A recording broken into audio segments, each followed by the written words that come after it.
Okay, you're in the next part now. Please go check out the previous parts to gauge your bearings as to what in the world is going on here. Okay, yeah, no, it would have been very, very tough. It would have been extremely difficult for me to get hurt in a very corrupt climate where people are being bribed and paid off, despite me having very, very damning exculpatory evidence against my enemies. Do you understand? I was innocent, like entirely. I lost my job just unnecessarily.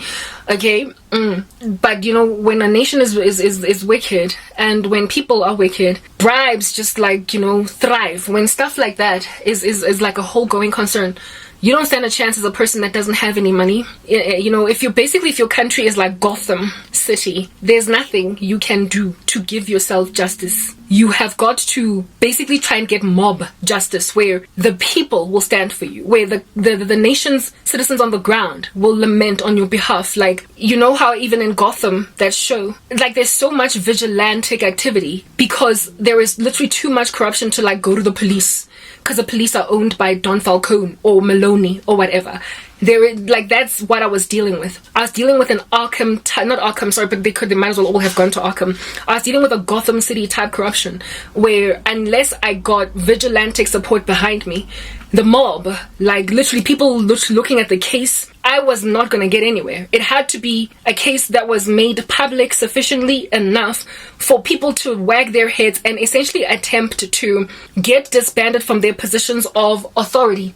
The people who would insist that I am guilty, or that would insist on throwing away an innocent woman's future. If I gained public support, they would not, like a judge would have been pressurized by the fact that he would obviously, or she would look obviously corrupt if he or she voted against me, basically like ruled against me, right? So the reason that I had my YouTube channel was in order to create some kind of following for myself, using my YouTube channel and my blog, my WordPress account, to create awareness. Do you understand? That people might be behind me, that if they vote against me, the nation would lament, moan, groan, mourn, complain, all that jazz. That's what I was sitting on.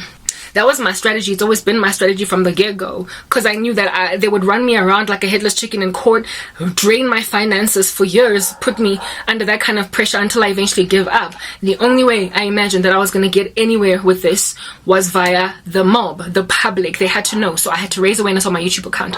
I made that clear. I communicated that because I've always believed in transparency as a Christian. I don't believe we have to hide under corners, because we are covered by a holy God who, if anything, says we overcome the devil by the blood of the Lamb and the word of our testimony. Do you understand?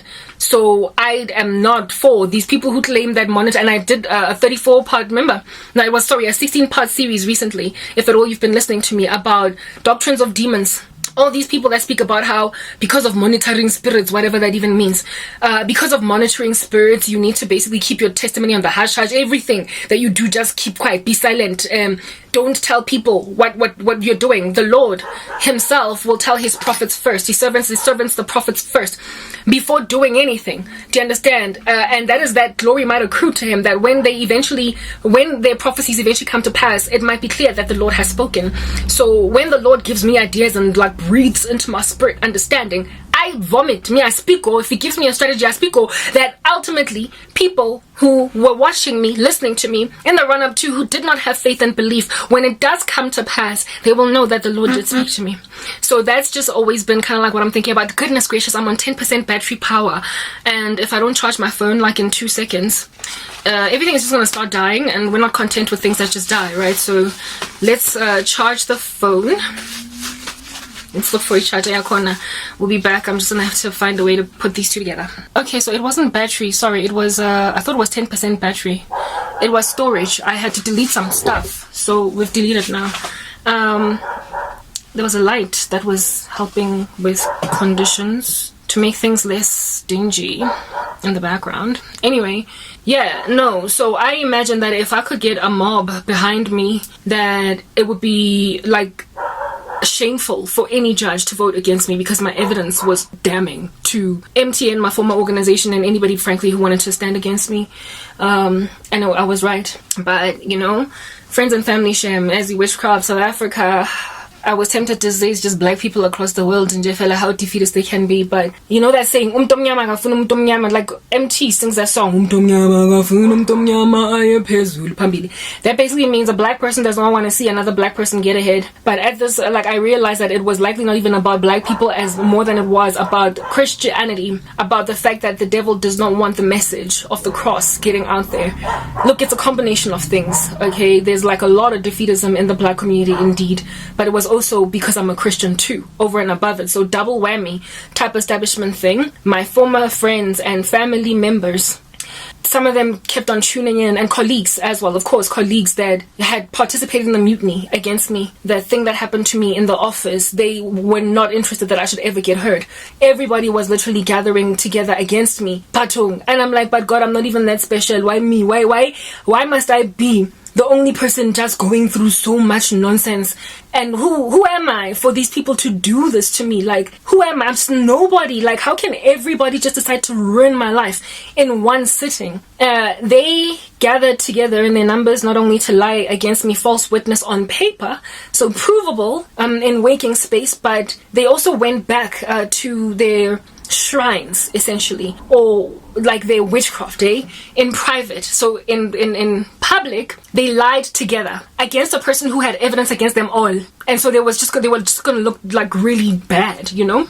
And then they went and they put witchcraft on the case, listening to me carefully, intently, what I'm saying in my video. So basically speaking the glory of God and what he has told me needs to be my strategy. Every strategy that I have walked in, the Lord has been the one to give it to me, right? Here it is that these people are listening to me prophesy, speak basically about what I'm gonna do, and they then went back to the drawing board to see what they can block. All of these people that keep on saying monitoring spirits, don't speak lest people should block your prospects. Literally, you will never give your testimony until then. And there are, what do you call this? There's paraphernalia in the occult, by the way, that people use in order to listen in on people's conversations.